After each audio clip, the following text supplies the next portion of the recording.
नमस्कार दोस्तों, स्वागत है आपका स्टडी IQ में। आज हम लोग एक बहुत ही दिलचस्प चर्चा करने वाले हैं। हम लोग बात करने वाले हैं अफगानिस्तान के बारे में। हम सब जानते हैं कि अफगानिस्तान में तालिबान का कब्जा हो चुका है, लेकिन वहां पे एक नदर्न अलायंस का रेजिस्टेंस भी चल रहा है। आप यहां पे खबर देख सकते हो कि anti Taliban militia rises. Amrullah साले जो पहले वाइस प्रेसिडेंट थे अफगानिस्तान के, अहमद मसूद, उन्होंने रिवाइव किया है नदर्न अलायंस को इन दी पंजशीर वैली। तो पंजशीर रेजिस्टेंस 2 भी इसको कह रहे हैं, जो पहले नदर्न अलायंस बनाया था 1996 के बाद। This is the northern alliance 2.0, यानी कि कुछ रेजिस्टेंस जरूर चल रहा है। और हाल ही में हम लोगों ने ये भी खबरें सुनी थी कि नदर्न अलायंस ने 3 डिस्ट्रिक्ट्स तालिबान के कब्जे से निकाल लिए हैं। तो काफी पॉजिटिव सी न्यूज है, यानी कि अभी नदर्न अलायंस का और तालिबान का हम लोग आगे चल के टसल देख सकते हैं। लेकिन इस पर्टिकुलर वीडियो में हम लोग सबसे पहले नदर्न अलायंस के बारे में बात करेंगे संक्षिप्त रूप में। हम लोग पहले भी इसके बारे में चर्चा कर चुके हैं, लेकिन हमारा जो मेन मुद्दा रहेगा इस पर्टिकुलर डिस्कशन में एक स्पेक्युलेटिव मुद्दा रहेगा। सवाल होगा इंडिया के ऊपर, यानी कि क्या इंडिया नदर्न अलायंस को मदद करेगा?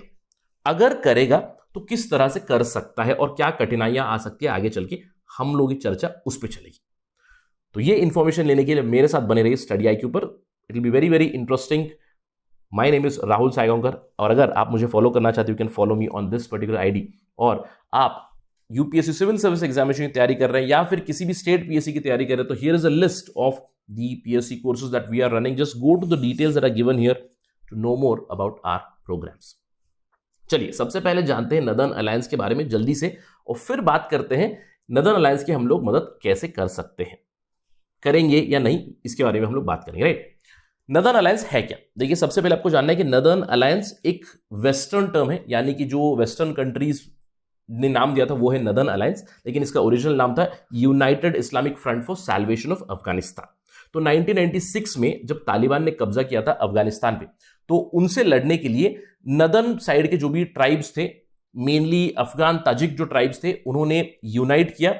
इनको सपोर्ट मिला बहुत सारे दूसरे देशों का, और ये लोग कंटिन्यूसली लड़ते रहे तालिबान के साथ 2001 तक। अब नदर्न अलायंस को शुरुआती दौर में इसकी नींव रखी थी बुरहानुद्दीन रब्बानी, जो पहले अफगानिस्तान के प्रेसिडेंट भी थे 1996 से पहले। उनके साथ Ahmad Shah Masood, they were the pioneers of this northern alliance.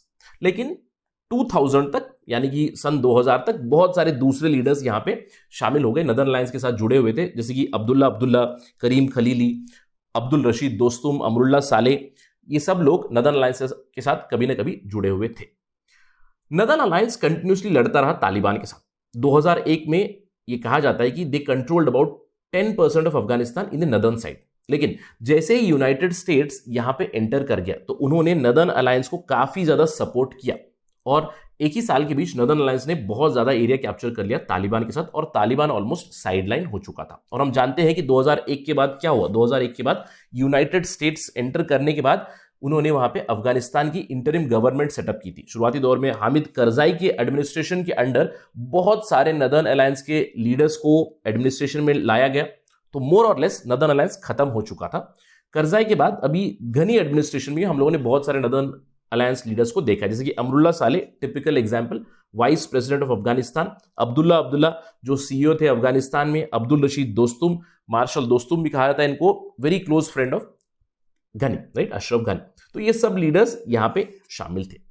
अब सवाल ये उठता है कि अभी फिलहाल नदर्न अलायंस कहां था? देखिए अब क्या हो रहा है, शुरुआती दौर में जब तालिबान ने कैप्चर किया, हम लोगों ने इस पर चर्चा की थी, नदर्न अलायंस के जो लीडर्स थे वो यूनाइटेड नहीं थे। अब इसमें बहुत सारे फैक्टर्स इन्वॉल्व थे। यूएस एडमिनिस्ट्रेशन की फैक्टर्स थी, मेनली अशरफ घनी की पॉलिसीज थी, जो पॉलिटिकल स्टेप्स उन्होंने लिए थे। वहां पे उन्होंने नदर्न साइड के वॉरलॉर्ड्स को, नदर्न लीडर्स को, नदर्न गवर्नर्स को साइडलाइन किया, जिसके चलते डिवीजन हुआ और बड़ी जल्दी तालिबान ने कब्जा कर लिया। लेकिन तालिबान के कब्जे के बाद यहां पे आप देख सकते हो कि Afghan first vice president Amrullah साले, जो नदर्न अलायंस के भाग थे पहले भी, उन्होंने खुद को केयरटेकर प्रेसिडेंट घोषित कर दिया, और उन्होंने नदर्न अलायंस बनाकर एक तालिबान के साथ लड़ने की मुहिम छेड़ दी, पंजशीर रेजिस्टेंस। तो यहां पे आप बहुत लोगों को देख सकते हो, अमरुल्ला साले है, वहां पे अहमद मसूद है, अहमद शाह मसूद जो पहले थे, उनके बेटे Ahmad Massoud, he is also fighting from the side of northern alliance. In fact लड़ाई चल रही है, जब हम लोग बात कर रहे हैं अभी भी northern alliance versus Taliban, tussle is still going on.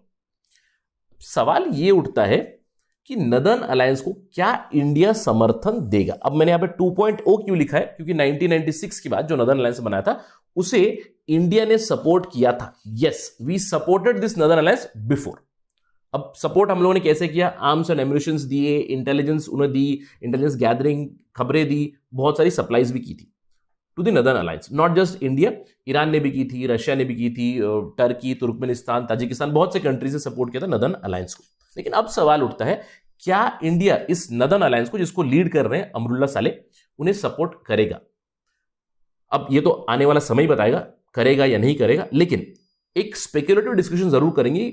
Late us assume yes, if yes then हमारा मेन मुद्दा रहेगा इंडिया मदद कैसे कर सकता है, और इंडिया के सामने एक बहुत बड़ा टूल है जिससे वो मदद कर सकता है, वो है फाकोर एयरबेस। तो ये हमारा डिस्कशन का मुद्दा रहेगा, how can we help northern alliance through Farkhor airbase. तो हम लोग यहां पे फाकोर एयरबेस की थोड़ी सी हिस्ट्री देखेंगे। आप देख सकते हो India secret military base in Tajikistan.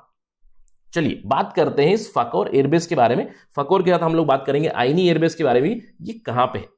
आप देखिए Farkhor airbase, this is India, this Jammu Kashmir, India, यह पाकिस्तान, अफगानिस्तान, और आपको फाकोर एयरबेस मिलेगा यहां पे in Tajikistan towards the south western side. इसके अलावा आईनी एयरबेस भी है जहां पे इंडिया के बहुत ज्यादा स्टेक्स है, यानी कि through Farkhor, through Ayni we can support the Panjshir resistance और नदर्न अलायंस।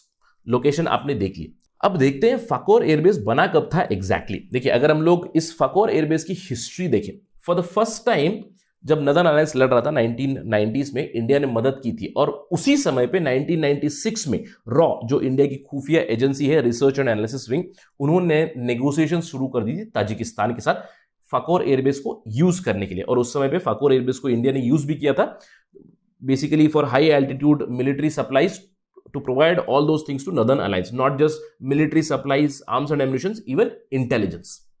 वो लोग तालिबान के साथ उस समय पे लड़ रहे थे, तो इंडिया ने मदद की थी थ्रू फाकोर एयरबेस शुरुआती दौर में 1996 से। लेकिन 21st सेंचुरी में इंडिया ने इस एयरबेस को डेवलप करना शुरू कर दिया। इन 2002 स्लोली एंड स्टडीली खबरें आने लगी कि India has begun setting up an airbase at Farkhor with the Russian assistance, यानी कि रशिया यहाँ पे इन्वॉल्व था, रशिया की मदद से हम लोगों ने यहाँ पे एयरबेस बनाया, काफी सारा पैसा यहाँ पर डाला शुरुआती दौर में। इन 2002 एक प्राइवेट कंपनी को दिया था $10 मिलियन का प्रोजेक्ट, लेकिन that private company it reneged on the deal. उसके बाद बॉर्डर रोड ऑर्गेनाइजेशन ने इसको कंप्लीट किया था। इनफैक्ट ये जो फाकोर एयरबेस है इसको अबैंडन किया था सोवियत यूनियन ने इन 1980s, और हम लोगों ने इसको डेवलप करने के बाद ये खबरें आने लगी थी कि हम लोगों ने यहां पे एक स्क्वाड्रन भी रखा था MiG-29 का एट फाकोर एयरबेस। अब फाकोर एयरबेस के अलावा हम लोगों ने मॉडर्नाइज किया है उसी के बगल में नदर्न साइड में जो आता है आईनी एयरबेस। अब ये कहा जाता है कि इंडिया ने टोटली यहां पे $70 मिलियन का इन्वेस्टमेंट किया है। इनफैक्ट यहां पे जो रनवे था 3200 मीटर्स का एक रनवे मॉडर्नाइज किया है, यहां पे फ्लाइट कंट्रोल सिस्टम्स लगाए गए, मॉडर्न नेविगेशन इक्विपमेंट लगाए गए, और काफी स्ट्रॉन्ग एयर डिफेंस सिस्टम्स भी बनाए इंडिया ने एट द आईनी एयरबेस। यानी कि ताजिकिस्तान में इंडिया के दो इंपॉर्टेंट बेसेस है, एक है फाकोर एयरबेस और दूसरा है आईनी एयरबेस, जहां से इंडिया मदद कर सकता है if we think of helping the northern alliance, right. अब सवाल ये उठता है कि what do we have at this Farkhor airbase. Although देखिए कोई पुख्ता खबरें हैं नहीं, क्योंकि फाकोर एयरबेस को काफी सीक्रेट मेंटेन किया हुआ है। Both Indian government they do not diverge any details, Tajikistan government भी कोई डिटेल्स डाइवर्ज नहीं करता है, काफी साइलेंट है, क्योंकि ये बहुत ही स्ट्रेटेजिक लोकेशन पे है। चलिए अगर हम लोग देखें इस मैप को, आप देख सकते हो फाकोर एयरबेस और आईनी एयरबेस यहां पे है। और ये इतना स्ट्रेटेजिक क्यों है, क्योंकि India can counter Pakistan very easily. इन दोनों के बीच में केवल डिस्टेंस है 900 किलोमीटर का। अभी पंजशीर जो वैली है वो भी काफी पास में पड़ती है from Farkhor airbase. In fact it gives a strategic advantage in case of aggression from China also, काफी करीब है towards the western region of China also. तो फाकोर एयरबेस की स्ट्रेटेजिक इंपॉर्टेंस है, इसीलिए आपको ज्यादा कुछ खबरें नहीं मिलेंगी कि इंडिया के यहां पे कितने ज्यादा एसेट्स है। लेकिन बहुत सारी अनकंफर्म्ड रिपोर्ट्स है जो कहती है कि इंडिया के यहां पे मल्टीपल MI-17 हेलीकॉप्टर्स हैं। इसके अलावा इंडिया ने काफी ज्यादा रशियन जेट्स भी लीज कर रखे हैं इन दी आईनी एयरबेस, जिसका जो फॉरवर्ड ऑपरेटिंग बेस है वो है फाकोर। यानी कि Russian equipment is available, Russian jets are available, and some MI-17s are also available here through which we can help eventually, अगर हम लोग डिसाइड करें नदर्न अलायंस की मदद करने की। अब सवाल ये उठता है कि क्या हम लोग इतनी आसानी से मदद कर सकते हैं। चलिए अब इमेजिन कीजिए इंडिया ने कल डिसाइड कर लिया कि हम लोग नदर्न अलायंस को सपोर्ट करेंगे, जो पंजशीर रजिस्ट्रेशन कर रहा है, will support them, but will it be very very easy. The answer would be no. अब क्यों? क्योंकि ऑल दो हम लोगों ने यहां पे बहुत ज्यादा पैसा डाल दिया है, वी हैव पुट $70 मिलियन आईनी एयरबेस में, और बहुत से पैसे डाले हम लोगों ने फाकोर एयरबेस में भी, लेकिन यहां पे जो फैसिलिटीज है वहां पे रशियन कॉन्ट्रैक्टर्स काम करते हैं। यानी कि जैसे कि रिफिलिंग हो गई या फिर आपकी मेंटेनेंस हो गई, सर्विसिंग हुई, इन सब चीजों में Russian contractors work here, although Indian pilots they do operate the Indian aircraft, but बाकी जो भी सपोर्ट सिस्टम्स है वो रशियन बेस्ड है। तो इसका मतलब क्या हुआ कि इंडिया और रशिया दोनों जॉइंटली यहां पे काम करते हैं। सो इन प्रिंसिपल अगर इंडिया डिसाइड करे कि हम नदर्न अलायंस को मदद करें, तो India unilaterally can not do from the Farkhor airbase. क्यों? क्योंकि हमें रशिया को ऑन बोर्ड लाना पड़ेगा। तो जब रशिया अगर मदद करने में ओके रहेगा तभी इंडिया मदद कर सकता है। और अभी अगर हम लोग देखें रशिया फिलहाल क्या कर रहा है, seeing at the current overtures from Russian administration, it is very very tough, क्योंकि रशिया राप्रोचमेंट करने की कोशिश कर रहा है विद तालिबान, तो रशिया को ऑन बोर्ड लाना बहुत मुश्किल होगा if we decide to help with respect to northern alliance. इसीलिए मैंने कहा था कि this is going to be a speculative discussion, but I hope कि आपको अच्छी आइडिया आ चुकी है regarding the Farkhor airbase and the Ayni airbase, जहां से हम लोग मदद कर सकते हैं नदर्न अलायंस की। मैं अपनी चर्चा एंड करना चाहूंगा एक पर्टिकुलर ऑब्जर्वेशन के साथ। अब बाय दिस टाइम आपके दिमाग में भी ये जरूर आ जाना चाहिए कि you must be thinking for sure, अगर आप थिंक नहीं कर रहे हैं then from next time do think on it.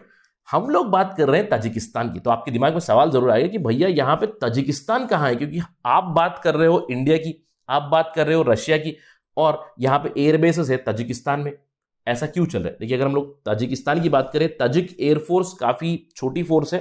ये कहा जाता है कि ताजिक एयरफोर्स में केवल एक स्क्वाड्रन है और उनके पास काफी कम एयरक्राफ्ट है, केवल 14 Mi-8, 6 Mi-24 अटैक हेलीकॉप्टर्स है और कुछ यहां पे लाइट अटैक फाइटर्स है उनके पास। तो मोर और लेस हम लोग इंडिया रशिया की बातें क्यों कर रहे हैं कि क्योंकि ताजिकिस्तान इज मोर और less dependent on Russia for their protection, यानी कि रशियन एयरफोर्स के ऊपर ही वो रिलाई करते हैं। In fact Tajikistan earlier was a part of USSR itself. USSR के डिसइंटीग्रेशन के बाद स्टांस बने थे, उसमें से ताजिकिस्तान भी एक है, और अभी भी रशिया का काफी दबदबा चलता है इन ताजिकिस्तान। हम लोगों ने बात की थी ताजिकिस्तान में दुशानबे के पास एक मिलिट्री डिस्ट्रिक्ट की, जिसको कंप्लीटली कंट्रोल करता है रशिया। रशियन फोर्सेस वहां पे काफी ज्यादा है। सो आई होप आपको समझ में आ गया कि ताजिकिस्तान यहां पे कहां है, क्योंकि हम लोग इंडिया और रशिया की बातें कर रहे हैं। तो फाइनली इस पूरे डिस्कशन का निष्कर्ष क्या निकलता है कि अगर हम लोग नदर्न अलायंस की मदद करना चाहते हैं थ्रू द फाकोर एयरबेस, तो वहां पे हमें रशिया को ऑन बोर्ड लाना पड़ेगा। वो अभी फिलहाल काफी टफ है, but these are all speculative discussions. अगर इंडिया डिसाइड करे then will wait for it. इस चीज के ऊपर हमारी काफी नजर रहेगी। Will cover it as soon as possible on study IQ। That is it right now from my side. Thank you for watching. जय हिंद।